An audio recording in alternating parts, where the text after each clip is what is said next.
Bismillah, wassalatu wassalamu ala rasulillah wa ala alihi wa ashabihi wa mawala amma ba'd. Ikhwani fillah, atulab wa talibat, a'azzakumullahu jami'an. Bidayatan, assalamualaikum warahmatullahi wabarakatuh. Insyaallah kullukum bi khairin wa afiyah. Taib, nuwasil darsana al-yawm. Al-an nahnu fil fasli ats-tsani, manzilatul Qur'an minal kutub as-sabiqah. Ya, kita lanjutkan pelajaran kita bagian kedua dari bab 2, yaitu kedudukan Al-Qur'an daripada kitab-kitab sebelumnya. Nah, ini mohon maaf ya, scan-nya agak kurang jelas. Inzalul Qur'anul Karim aman wa khatiman wa nasikhan.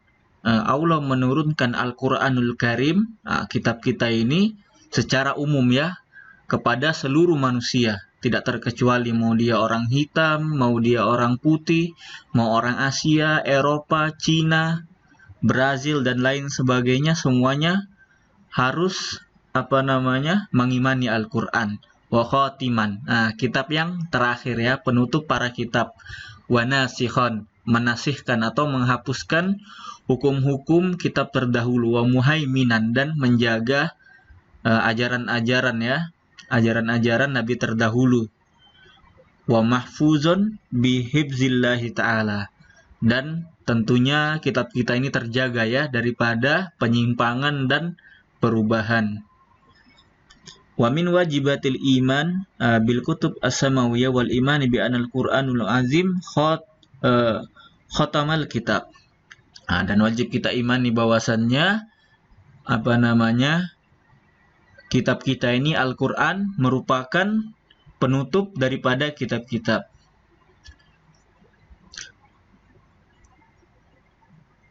Dan kemudian di sini dijelaskan wa mizatuhu ya, keistimewaan Quran daripada kitab-kitab yang lain. Yang pertama, anzalallahu ta'ala al-Qur'an al-karima ala rasulihi Muhammad sallallahu alaihi wasallam wa ja'alahu lin-nasi kafah. Ini Al-Quran ini bersifat kafah ya, Allah turunkan kepada Nabi Muhammad dan bersifat kafah, yaitu secara umum ya, wajib seluruh manusia untuk mengimani Al-Quran tanpa terkecuali ya. Sebagaimana kama ja'ala risalata Muhammadin sallallahu alaihi wasallam linnasi amma, sebagaimana risalahnya juga Nabi Muhammad atau kerasulan Nabi Muhammad ya, yaitu bersifat umum kepada seluruh manusia.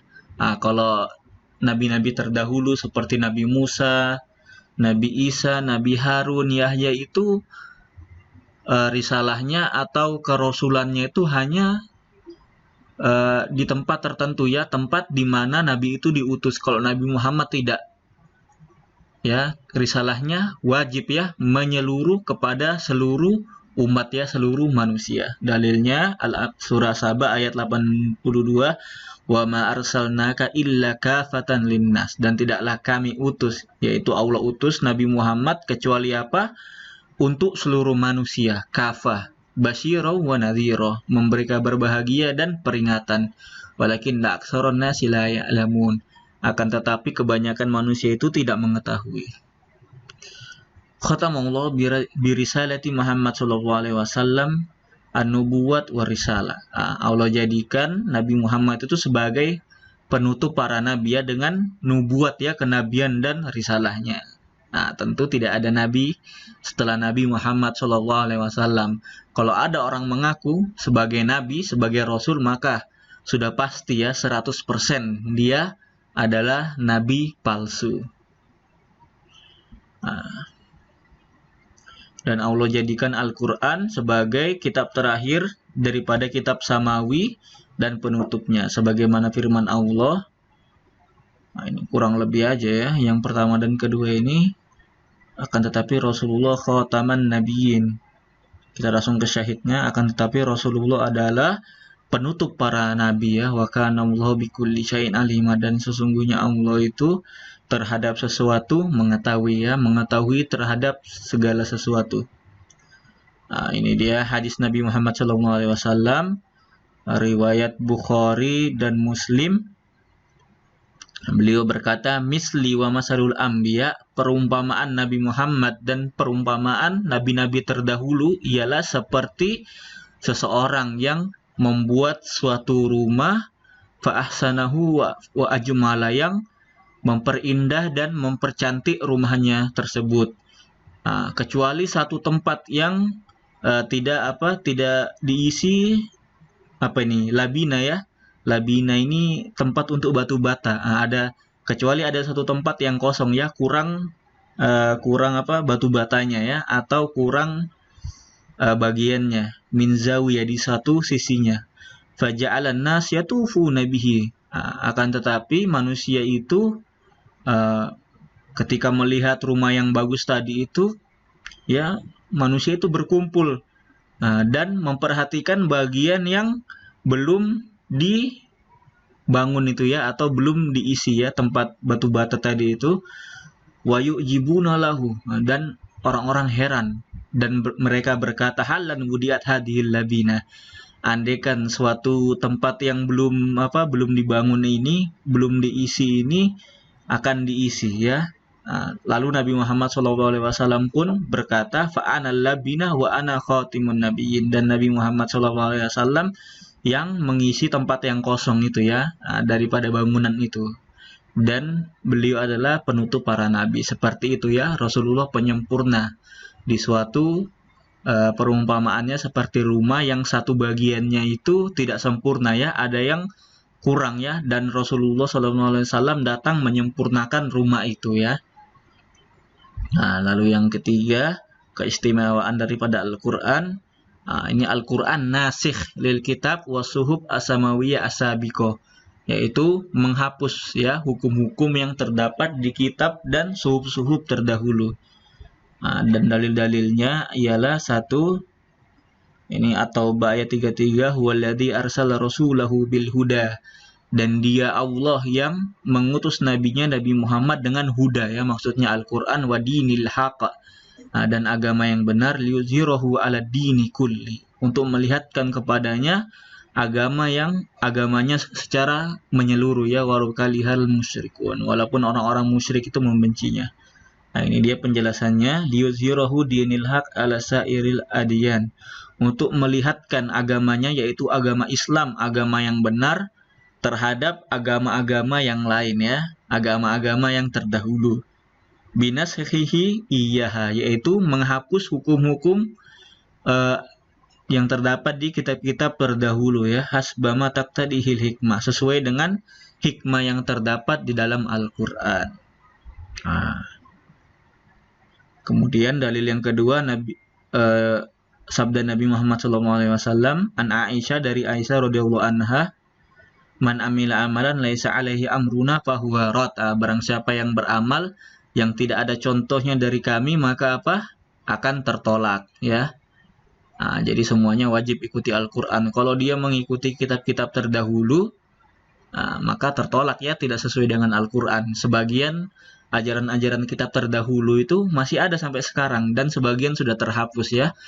Contoh ajaran-ajaran kitab Nabi terdahulu yang masih ada sampai sekarang, yaitu masalah tauhid ya, mengesahkan Allah, budi pekerti yang baik, akhlak, dan lain sebagainya. Itu sampai kiamat ya, dari zaman Nabi Adam sampai sampai hari kiamat tetap ada ya, mentauhidkan Allah Subhanahu wa taala, karena asas dakwah para nabi ialah mentauhidkan Allah, menjadikan Allah Maha Esa, dan memperingatkan umatnya daripada bahaya togut ya, menyembah berhala. Ini kemudian hadis Nabi SAW, waladzi nafsi biyadihi, Rasulullah bersumpah demi Allah ya, yang jiwanya berada di genggamannya, lau asbaha fikum Musa summa taba'tumuhu wa taraktumuni ladalaltum. Ini kita dalil kewajiban untuk mengikuti Nabi Muhammad SAW.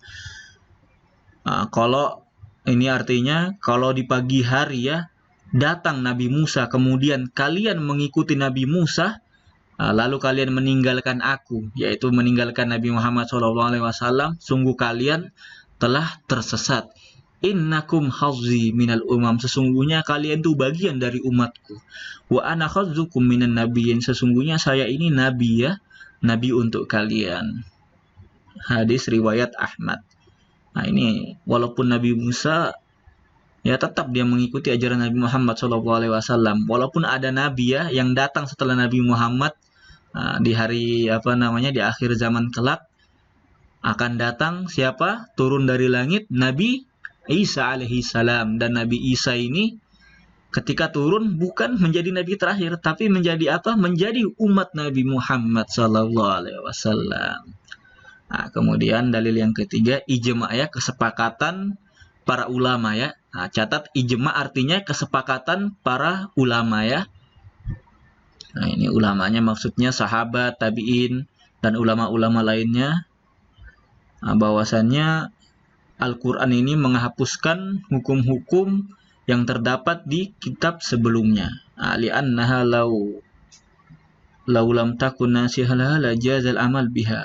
Kalau tidak dihapus hukum-hukum terdahulu itu, kitab-kitab terdahulu, maka boleh beramal dengannya. Tapi hukumnya udah dihapus ya. Nah, karena ajaran-ajaran Nabi terdahulu itu sangat berat ya. Kalau kita lihat ya, dalam riwayat dikatakan di zaman Nabi Musa itu atau Bani Israel ada orang yang sujud di batu sampai batunya itu kayak seperti pilas gitu. Ada bekasnya batunya itu, saking lamanya sujudnya. Terus ketika terdapat najis di pakaian kita, apa yang dilakukan? Nah, kalau syariat kita cukup dihilangkan najisnya ya, warnanya, baunya, dan rasanya. Nah, kalau di ajaran Nabi terdahulu tidak ya. Nah, bajunya yang terkena najis itu disobek. Nah, disobek lalu dibuang. Nah, bayangkan udah berapa baju kita yang udah bolong-bolong kalau masih dipakai syariat Nabi terdahulu. Berat ya. Nah, ini dia firman Allah Subhanahu wa taala. Dalilnya Al-An'am ayat 146.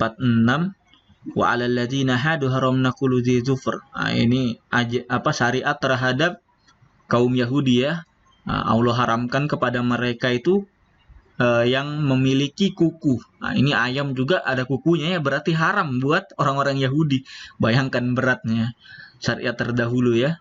Wa minal baqar wal ghanam haramna 'alaihim. Daripada sapi dan kambing itu haram juga untuk mereka. Bayangkan apa yang dimakan ya.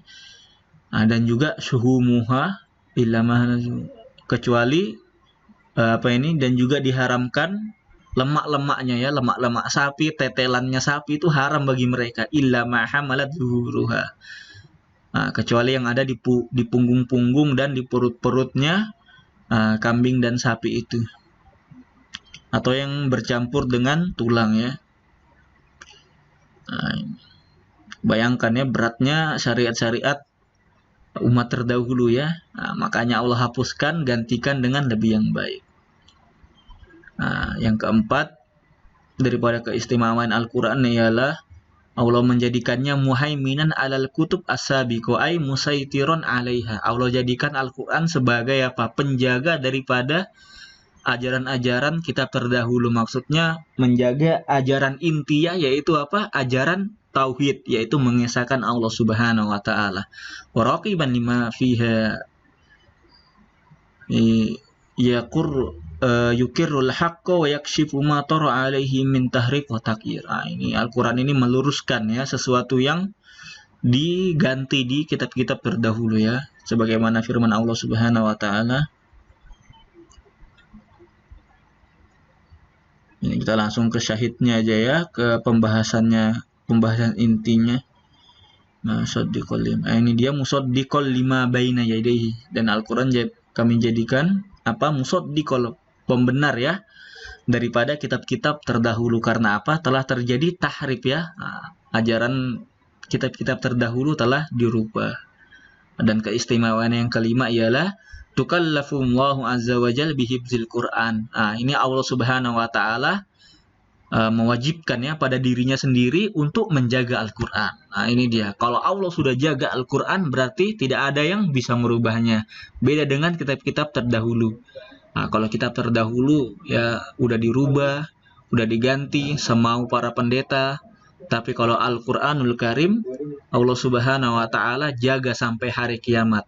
Nah, makanya sekarang ini banyak ya bertebaran hafiz-hafiz di dunia ini. Kalau kalau misalkan satu huruf saja, jangankan satu huruf, satu harokat saja, nah, yang orang rubah itu tentu ya ketahuan karena banyaknya jumlah hafiz sekarang ini. Nah, ini dia dalilnya, inna nahnu nazzalna dzikra wa inna lahu lahafizun. Sesungguhnya kami yang menurunkan Al-Qur'an dan kami pula yang menjaganya. Nah, lalu bagian yang ketiga, nah kita lanjut ya, pendek aja ini. Wujuhu i'jazil Qur'an, bentuk-bentuk mukjizat Al-Qur'an. Nah, catat ya bagian ketiga.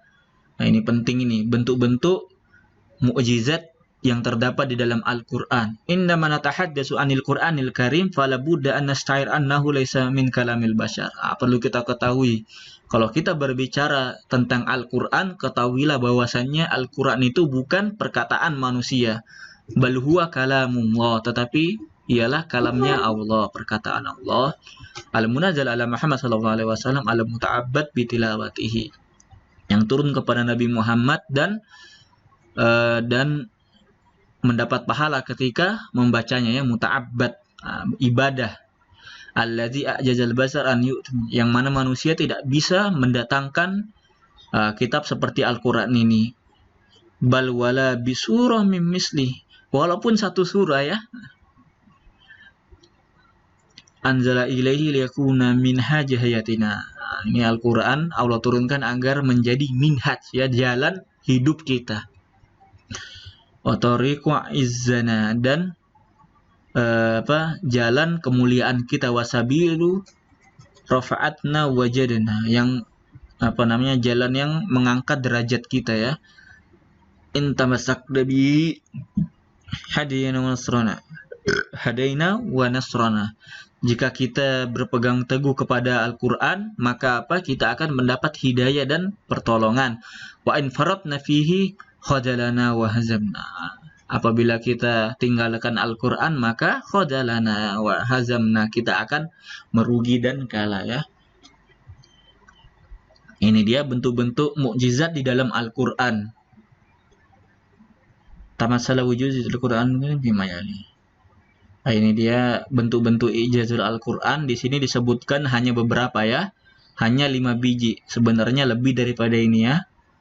Nah, yang pertama, annahu balago fil fasahati wal balago ila haddin kharaja'an tuqil bashar.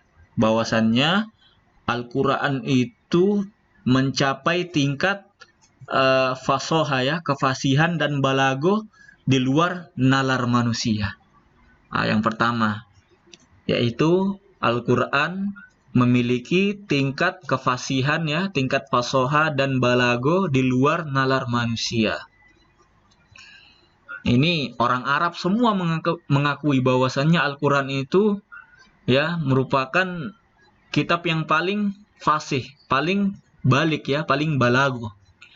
Nah, bahkan Abu Jahal, Abu Lahab, Utbah, orang-orang kafir Quraisy itu mengetahui. Dalam suatu kisah di Sirah dikatakan bahwasannya Abu Lahab, Abu Jahal pernah diam-diam mau mendengar kalamnya, bacaannya, tilawahnya Nabi Muhammad SAW. Nah, mereka ini sembunyi-sembunyi. Lalu pada akhirnya ya mereka saling mengetahui keduanya, ketahuan, ya, dua-duanya ini. Nah, lalu Abu Jahal berkata kepada Abu Lahab, yaitu memang, ya, perkataannya Nabi Muhammad ini kita akui bukan perkataan manusia, tetapi perkataannya Tuhan. Nah, mengapa Abu Jahal ini ingkar, ya, kufur kepada Nabi Muhammad SAW? Nah, padahal Abu Jahal ini sebelum Nabi diutus itu memiliki gelar Abul Hakam, artinya orang yang penuh hikmah. Kenapa dinamakan Abu Jahal? Ada yang tahu artinya Abu Jahal? Nah, yaitu orang yang bodoh, ya, bodoh sekali. Abu, bapaknya bodoh, ya. Nah, karena Abu Jahal ini dia udah tahu bahwasannya Al-Qur'an itu bukan perkataan manusia, tapi tetap menolak Al-Quran, ya. Padahal orang yang penuh hikmah ini, kata-katanya Abu Jahal ini didengar di Quraisy. Nah, dalam sirah dikatakan kalau Abu Jahal ini mau beriman, ya, maka niscaya dengan izin Allah semua orang di Mekah waktu itu akan beriman kepada Nabi Muhammad SAW, karena Abu Jahal ini, ya, yang dulu namanya Abul Hakam, telah dikenal dengan orang yang perkataannya penuh dengan hikmah, ya, perkataannya didengar oleh orang, ya. Nah, mengapa dia menolak? Karena ada persaingan, ya, persaingan ekonomi, ya. Nah, karena dari dulu klannya atau sukunya Nabi Muhammad dan sukunya Abu Jahal ini telah berselisih, ya, selama bertahun-tahun. Nah, dan kalau Abu Jahal ini mengikuti Nabi Muhammad, maka apa? Maka Abu Jahal ini akan kalah saingannya dalam bisnis, ya, dalam ekonomi. Nah, itu makanya dia dinamakan Abu Jahal, ya, karena takut, ya, bisnisnya atau ekonominya terganggu, ya. Nah, terus yang kedua, annahu yukhbiru an umuril ghaiba zaharat kama akhbar. Dan Al-Qur'an ini bentuk mukjizat yang kedua, yaitu memberitakan tentang perkara-perkara gaib, ya. Memberitakan tentang perkara gaib. Nah, ini hanya ada di Al-Qur'an, ya. Nah, perkara-perkara gaib, perkara tentang surga, tentang neraka, sifat-sifat neraka, keadaan ahli surga, baru keadaan malaikat, lalu apalagi berita-berita yang terjadi di masa lalu, semuanya ada di dalam Al-Quran, maupun berita yang terjadi di masa depannya, gambaran kiamat, diceritakan orang yang hamil langsung melahirkan, bumi terbelah, bulan terbelah, dan lain sebagainya. Lalu yang ketiga, annahu la yamassuhu sam'u mimma takarrara. Dan Al-Qur'an ini tidak bisa didatangkan oleh manusia. Artinya manusia tidak bisa membuat sesuatu seperti Al-Qur'an. Mahma takarrara. Sebanyak apapun mereka mengulanginya, ya, sebanyak apapun eksperimen mereka, percobaannya, tidak bisa, ya, karena Allah sudah tantang, ya, fa'tu bisuratim mim mislih. Nah, datangkan satu surah aja yang seperti Al-Quran. Maka orang Arab, bahkan ahli syairnya, orang yang paling hebat dalam syairnya pun tidak bisa, ya. Lalu yang keempat, annahu jama'u li umi lam takun mawjuda indal Arab wal ajam. Di dalam Al-Quran ini terdapat ilmu-ilmu, ya, yang sebelumnya itu belum ada, ya, daripada bangsa Arab dan ajam, ya, non-Arab. Ini banyak sekali ilmu-ilmu yang dapat dipetik dari Al-Quran ini. Masya Allah, ya, tentang biologi, astronomi, ada semua di dalam Al-Quran. Tinggal kita lagi yang menggalinya. Dan yang terakhir, annahu yunabbi anil waqa'i al-khaliyah. Ini Al-Quran ini memberitahukan tentang peristiwa-peristiwa yang orang luput darinya. Wa ahwalul umam, dan keadaan umat-umat terdahulu. Wal hal min anzalahu alaihi salatu wassalam kana ummi. Dan keadaan Nabi Muhammad SAW karena ummiyan la yaktubu wa la yaqra. Ummiyan, tidak bisa baca, tidak bisa tulis, ya. Listiganihian biwahilikun wajhni jasad. Ini tandanya kenapa Nabi Muhammad tidak bisa baca dan tulis. Ini supaya menunjukkan bahwasannya Al-Quran ini dari sisi Allah. Mengapa? Karena tidak mungkin, ya, orang yang buta huruf, tidak bisa baca, tidak bisa tulis, tiba-tiba langsung jadi orang yang fasih. Itu dia bentuk yang kelima daripada ijaz, ya. Ini dia. Ada hadis, ana agni syuraka. Kata Allah Subhanahu wa Ta'ala dalam hadis qudsinya, saya telah mencukupi diri saya daripada orang-orang yang berbuat syirik, ya, dengan kesyirikan mereka. Faman amila amalan asyraka fihi ghairi, barang siapa yang berbuat amal soleh kemudian dia berbuat syirik dengan selain Allah, maka Allah akan tinggalkan dia dan kesyirikannya. Ini bahaya syirik, ya. Allah tinggalkan. Kalau sudah Allah tinggalkan orang yang berbuat syirik, mau apa kita? Surga neraka milik Allah, kehidupan miliknya Allah, ya. Bahaya syirik ini. Ini dia khulasahnya. Antum baca sendiri. Cukupkan sampai di sini. Subhanakallahumma wa bihamdika asyhadu an la ilaha illa anta astaghfiruka wa atubu ilaik. Wallahu ta'ala a'la wa a'lam. Wassalamualaikum warahmatullahi wabarakatuh.